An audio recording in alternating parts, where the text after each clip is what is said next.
கொடுமணல் அப்படின்றத பற்றி நம்ம இந்த வீடியோவில் வந்து பார்க்குறோம். இந்த கொடுமணல் அப்படின்றது நமக்கு வந்து பார்த்திங்கன்னா எங்கே இருக்குது அப்படின்னா, ஈரோடு மாவட்டம் பெருந்துறை அருகே, அதாவது ஈரோட்டிலேருந்து 40 கிலோமீட்டர் தொலைவில் இருக்கக்கூடிய பெருந்துறை அருகே தான் இந்த கொடுமணல் அப்படி இருக்குது.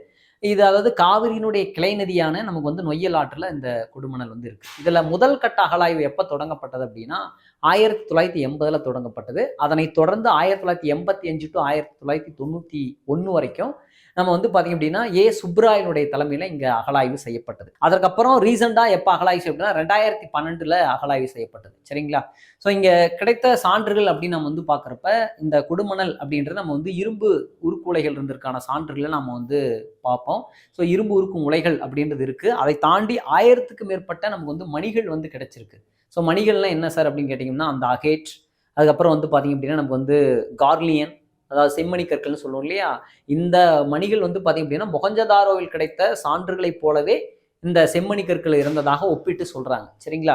அதே போல இங்க நமக்கு வந்து ரோமானியனுடைய நாணயங்கள் கிடைச்சிருக்கு. சரிங்களா?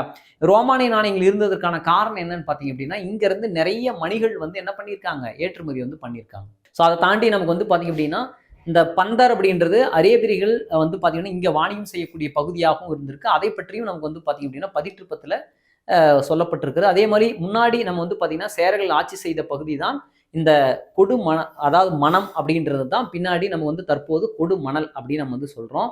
அதே போல் குதிரையினுடைய சேனத்தில் அதாவது கால் பகுதியில் பயன்படக்கூடிய அந்த வளையங்கள் நமக்கு வந்து சான்றுகளாக கிடைச்சிருக்கு.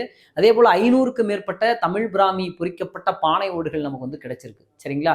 அதே போல் தொடக்க கால முத்திரை நாணயங்கள் பொறிக்கப்பட்ட வந்து பார்த்தீங்கன்னா சான்றுகள் நமக்கு வந்து பார்த்தீங்கன்னா இந்த கொடுமணலில் நமக்கு வந்து கிடைச்சிருக்கு.